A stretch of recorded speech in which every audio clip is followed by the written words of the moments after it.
রাতের বেলা ভাজা পোড়া খাচ্ছেন যে? রাতের বেলা তো মানুষ ভাত খেয়ে ঘুমায়, তাই না? কথাটা শুনে মিম বলে উঠল, না, ভাত খেতে ইচ্ছে করছে না, ভাজা পোড়া আমার খুব পছন্দ তাই খাচ্ছি। আপনি খাবেন? না, আমি রক্ত খাবো, রক্ত খেতে ইচ্ছে করছে। কথাটা শুনে মিম পাশে ফিরে তাকিয়ে চমকে উঠে বললেন, আপনি কে? এতক্ষণ কি আমি আপনার সাথে কথা বললাম? হায় হায়, এই রাতের বেলা আমার রুমে আসলো কিভাবে? দরজা তো দেয়া ছিল। ভালোই ভালোই বলেন বলছি, আপনি চোর নাকি? আমি মেয়ে হলেও কিন্তু ফাইট জানি, ফাইট করে আপনার অবস্থা খারাপ করে দিব।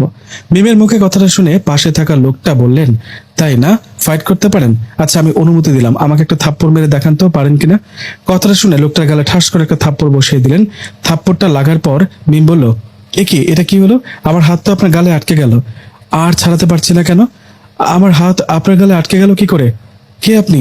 তখন পাশে থাকা লোকটা বলে উঠল, আমি ভূত, মানুষ না। কি? ভূত? ওমা, কে কোথায় আছো? কেউ বাঁচাও আমাকে, ভূতে ধরেছে আমাকে।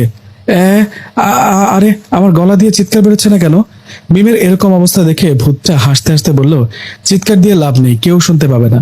আর তুমি না ফাইট জানো, কি হলো? আমার গাল থেকে তোমার হাত ছাড়াতে পারছো না কেন? কিভাবে ছাড়াবো? আঠার মতো লেগে আছে যে। ভূত ভাই, প্লিজ আমাকে কিছু করবেন না। আসলে আমি তো জানতাম না যে আপনি ভূত, তাই না? আমাকে ছেড়ে দিন।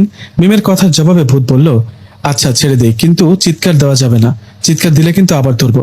ওকে ওকে, চিৎকার দিব না। মিমের কথা শুনে ভূত বলল, ঠিক আছে, এখন আমার গাল থেকে হাত নামাও, কথা বলো। এই বলে ভূত মিমের পাশে বসলো। মিম অবাক হয়ে ভূতের দিকে তাকিয়ে ভয়ে ভয়ে বলে উঠলেন, ভূত ভাই, এখন কি বলবো? কি বলবে সেটাও কি বলে দিতে হবে? এখানে কেন আসলাম জিজ্ঞেস করবে না? হ্যাঁ বলুন, এখানে কেন আসছেন? তোমার ভাজাপোড়া খাবার জন্য। জানো না ভাজাপোড়া ভূতদের পছন্দ?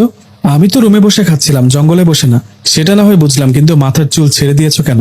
রুমের মধ্যে চুল ছেড়ে দিব না বুঝি? তাতেও কি সমস্যা? সমস্যা। তোমার এই ভাজা পোড়ার গন্ধ পেয়ে আমি তোমার রুমে চলে আসছি, এসে দেখি আবার চুল ছেড়ে দেওয়া। এসব বড় কথা না, বড় কথা হলো তোমাকে আমার ভালো লেগে গেছে, পছন্দ হয়েছে তোমাকে। কি? আমাকে পছন্দ করেন? হ্যাঁ করি, শুধু পছন্দ না, তোমাকে বিয়ে করব। আমি শেষ। এই বলে জ্ঞান হারিয়ে পড়ে গেল মিম। একটু পর মিমের জ্ঞান ফিরতে ভূতটা বলে উঠলো, কি হলো, জ্ঞান হারালে কেন? ভয় পেয়েছো নাকি? শোনো, ভয় পেও না, ভয় পাও আর যাই হও, কথা ফাইনাল। তোমাকে ভালো লাগে, ভালোবাসি, আর তোমাকে বিয়ে করব। আরে আমি ভয়ে জ্ঞান হারাইনি তো, খুশিতে জ্ঞান হারিয়েছি। কি? মানুষ খুশিতে কখনো জ্ঞান হারায় নাকি?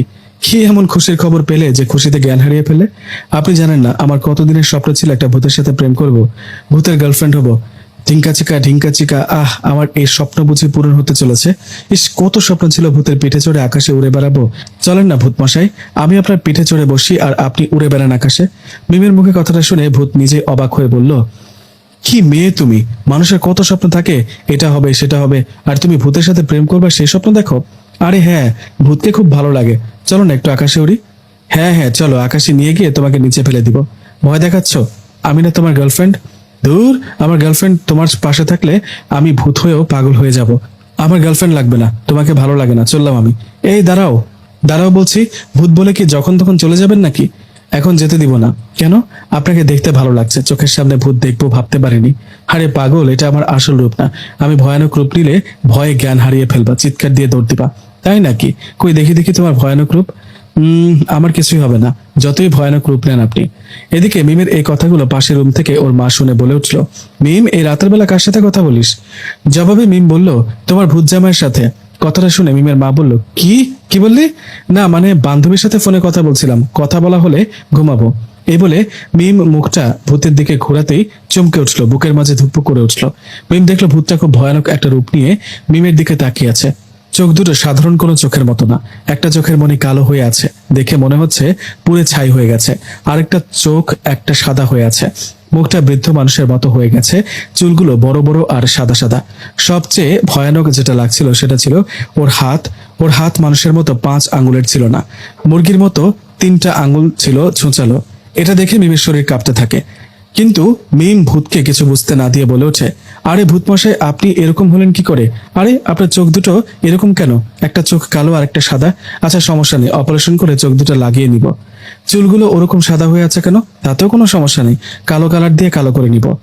মুখটাও দেখি বৃদ্ধ মানুষের মতো ভাঁজ পড়ে গেছে, সমস্যা নেই, প্লাস্টিক সার্জারি করে মুখটা সুন্দর করব। আর হাতের এই অবস্থা কেন? মুরগির মতো 3টা আঙুল দেখতে ভালো লাগছে না। তোমার হাতের দরকার নেই, কেটে ফেলি। মিমের মুখে এসব কথা শুনে ভূত বলে ওঠে, হায় রে কপাল, আমার ভালোবাসার দরকার নেই, আমি আর কখনো তোমার কাছে আসবো না। তোমার পাল্লায় পড়ে যে কি ভুল করেছি, চললাম আমি। মিম বলল, এই থামো, চলে গেলে কিন্তু কবিরাজ ডাকবো। কোন কবিরাজ ডাকবা? কবিরাজ এসে কি করবে? কি আর করবে, তোমাকে বোতলে বন্দি করবে। তোমারও ঘাড় মটকাবো, তোমার কবিরাজেরও ঘাড় মটকাবো। এই বলে বাতাসের বেগে চলে গেল। ভূতটা চলে যাওয়ার পর মিম হাঁপ ছেড়ে বাঁচলো। আসলে ভূতকে দেখে মিম অনেক ভয় পেয়েছিল, কিন্তু ভূতটাকে বুঝতে দেয়নি। ভূত চলে যাওয়ার পর মিম সে রাতে ঘুমিয়ে পড়ে। পরের দিন সকালবেলা মিম মনে মনে ভাবতে থাকে, ইস, এখন যদি ভূত আসতো তাহলে বসে গল্প করতাম, কিন্তু ভূত আর আসে না।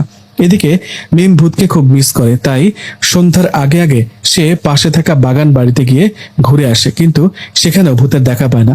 ব্যর্থ হয়ে ফিরে আসে মিম। আগের রাতের মতো সে রাতেও মিম ইচ্ছে করে ভাজা পোড়া খেতে থাকে আর অপেক্ষা করতে থাকে কখন ভূত তার কাছে আসবে, কিন্তু তবুও ভূত আসে না। অনেক অপেক্ষার পর মিম ঘুমিয়ে যায়। হঠাৎ মিমের ঘুম ভাঙে। ঘুম ভাঙতেই মিম দেখে ভূত তার পায়ের কাছে বসে আছে। ভূতকে দেখে মিম বলে, উফ, তুমি আসছো, কত মিস করছিলাম। সন্ধ্যার সময় বাগানে গিয়েছিলে কেন? বাগানে আর যাবে না, জায়গাটা ভালো না। আমরা ওই বড় গাছে কয়েকজন মিলে থাকি।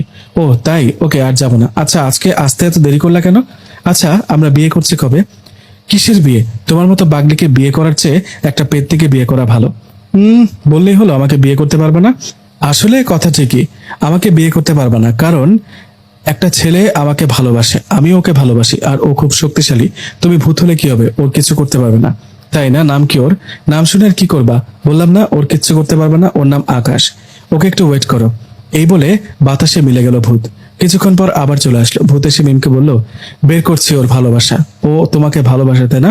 ওকে এমন ভয় দেখিয়েছি আর এমন থাপ্পড় মেরেছি, 2 দিন আর জ্ঞান ফিরবে না ওর। সত্যি ওকে মেরেছো? হ্যাঁ, সত্যি মেরেছি। ওয়াও! ডিঙ্কা চিকা ডিঙ্কা চিকা, উফ, শুনে খুব খুশি হলাম। এই বলে ভূতের সামনে উড়াধুরা নাচতে শুরু করলো মিম। মিমের নাচ দেখে ভূত অবাক হয়ে বলল, আরে আরে, কি হলো? তোমাকে নাকি আকাশ